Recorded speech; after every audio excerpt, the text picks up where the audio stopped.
इस देश में दो विचारों या दो आइडियाज़ के बीच का टक्कर है।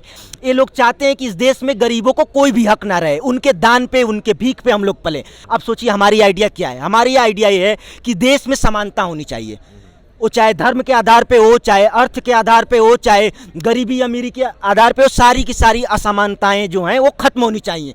इस वक्त हम लोग यहाँ पर जंतर मंतर पर हैं। यहाँ पर एक प्रोटेस्ट हुआ जिसमें अतीकुर रहमान, जिनको यूएपीए के तहत हाथरस से यूपी पुलिस ने अरेस्ट किया था, अभी उनकी तबीयत बहुत ख़राब है, जिसके लिए अनकंडीशनल बेल के लिए प्रोटेस्ट किया जा रहा है। हमारे साथ यहाँ पर नीतीश भाई हैं, जिन्होंने एक बेहतरीन स्पीच दी है इस प्रोटेस्ट में।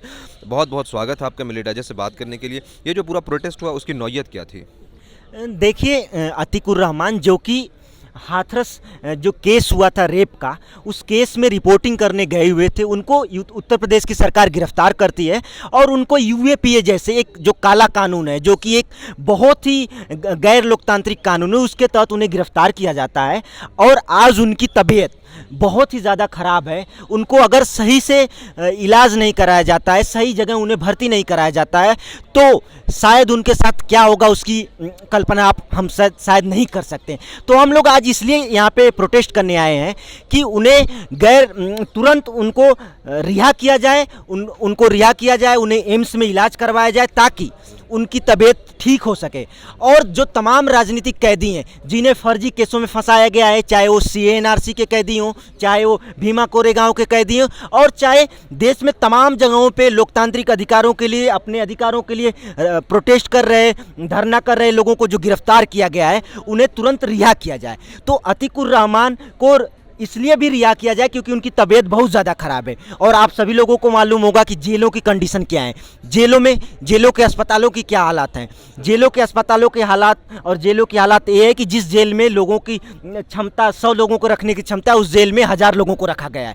तो आज हम इस सरकार से और कोर्ट से यही मांग करेंगे कि अतीकुर रहमान को तुरंत रिहा किया जाए और उन्हें एम्स में इलाज करवाया जाए। जैसे आपने भीमा कोरेगांव का और दूसरे जो है सिविल एक्टिविस्ट जो हैं हमारे, उनके बारे में बात की, तो हमने पिछले 3-4 सालों में ये देखा है कि जो SC ST के लोग हैं, जो माइनॉरिटीज़ के, जो दूसरी कम्युनिटी के लोग हैं, उनके जो सोशल एक्टिविस्ट हैं, जो जर्नलिस्ट हैं, उनके ऊपर एक क्रैकडाउन हो रहा है, उनको ह्यूमिलिएट किया जा रहा है, जेलों में डाला जा रहा है। ये जो चीज़ें हो रही हैं, इसकी क्या वजह है? देखिए ना, इसमें मामला सीधे सीधे विचार और आइडिया का है।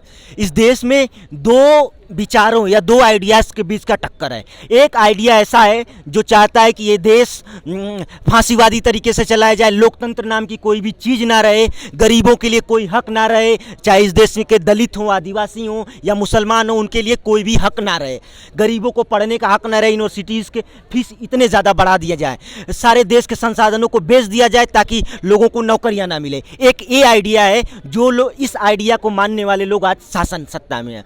ये लोग चाहते हैं कि इस देश में गरीबों को कोई भी हक ना रहे, उनके दान पे, उनके भीख पे हम लोग पले।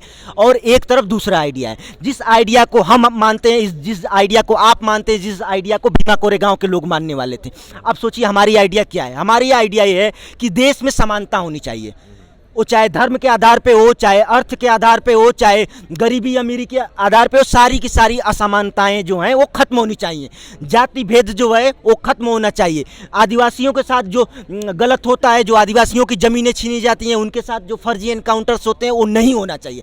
तो हमारा आइडिया एक ऐसा आइडिया है कि इस देश के गरीबों को, इस देश की जो बहुसंख्यक जनता है, जो गरीब है, जो मेहनत मजदूरी करती है, जो किसान है, जो फैक्ट्रियों में काम करती है, जो बुनकर है, जो मछुआरा है, जो भैंस गाय चराने वाले लोग हैं, उन तमाम लोगों को उनका हक मिले और वो लोग समानता, बराबरी के साथ में रहे। तो हमारा आइडिया ये है और उनका आइडिया वो है। तो इन दोनों आइडियाज़ के बीच में जब लड़ाइयाँ होती हैं तो वो शासन सत्ता में है, तो इस आइडिया को मानने वाले, इस आइडिया को आगे ले जाने वाले लोगों को लोग जेल में डालते हैं। तो ये लड़ाई दो आइडियाज़ के बीच में है और इस देश की जनता को ये चुनना पड़ेगा कि आपको समानता चाहिए, आपको रोजगार चाहिए, आपको स्वास्थ्य चाहिए, आपको शिक्षा चाहिए, आपको इज्जत चाहिए, आपको सम्मान चाहिए, या बीजेपी और मोदी के साथ जाकर आप क्या चाहते हैं कि देश में दंगे हों, शिक्षा नहीं मिले, रोजगार नहीं मिले, गरीबी आए, भुखमरी आए। तो लोगों को ये चूज करना पड़ेगा कि आप किसके साथ हैं। तो हम इन्हीं दोनों आइडियाज़ के बीच की आज लड़ाई है और लोगों को तय करना है। बहुत खूबसूरत सा आपने ये जो दोनों आइडियाज़ का जो क्लैश है उसके बारे में बताया।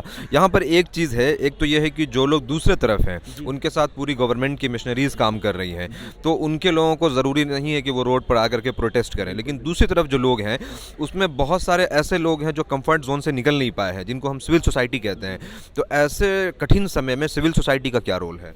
देखिए, मुख्य रोल तो होता है जनता का, ठीक है। सिविल सोसाइटी क्या करती है कि सिविल सोसाइटी लोकतांत्रिक अधिकारों को लेकर प्रोटेस्ट कर सकती है, पीपुल्स ट्रिब्यूनल लगा सकती है, छोटे मोटे अखबारों में लेख लिख सकती है, पर्चे बांट सकती है, लेकिन मुख्य रोल जो होता है वो जनता का होता है। ये बात माननी पड़ेगी कि जिस तरीके से इस सरकार ने लोगों को दबाया है, लोगों को फर्जी केसों में फंसाया है, पुलिस के केसेस किए हैं, लोगों को धमकाया है, डराया है, तो लोग आज सड़कों पे आने में थोड़ा डर का महसूस करते हैं। लेकिन हम तमाम लोग जो आज सड़कों पे हैं, जो तमाम लोग लोगों के बीच में काम कर रहे हैं, हमें उम्मीद है कि लोग जब भुखमरी, गरीबी, शिक्षा से वंचित किए जाने से परेशान होंगे तो हमारे साथ भी आएंगे और सड़कों पे भी आएंगे। दुनिया का इतिहास रहा है कि जुल्म अगर आप करेंगे, एक हद तक जुल्म को सहा जा सकता है, एक हद के बाद जुल्म को नहीं सहा जा सकता है। अगर आप क्रिया करेंगे तो उस क्रिया का प्रतिक्रिया करेगा, तो लोग इस देश में जरूर साथ में आएंगे। हमें निराश होने की जरूरत नहीं है, ये ऐतिहासिक समय है, दोनों तरीके की शक्तियाँ लड़ रही हैं, तो हमारी भी ताकत बढ़ेगी, लोग सामने आएंगे। हमें निराश होने की जरूरत नहीं, हमें अपनी चीज़ों में लगे रहने की जरूरत है, लोगों के बीच में जाने की जरूरत है, गरीबों के बीच में जाने की जरूरत है, शहरों के जो स्लम्स हैं उनके लोगों के बीच में जाने की जरूरत है। हमें निराश होने की जरूरत नहीं है, मेरा मानना है। जुल्म जब हद से बढ़ता है हिम्मत आ ही जाती है, झपटते बाज से चिड़िया को लड़ते हमने देखा है।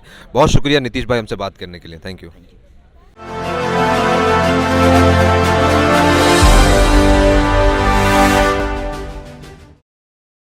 आपसे मेरी अपील है कि अगर आपने चैनल को सब्सक्राइब नहीं किया है तो जरूर सब्सक्राइब करें, बेल आइकन भी प्रेस करें ताकि खबरें आप तक बर वक्त पहुंच सकें। मजीद अपडेट्स के लिए आप व्हाट्सएप ग्रुप भी ज्वाइन कर सकते हैं, लिंक डिस्क्रिप्शन में मौजूद है।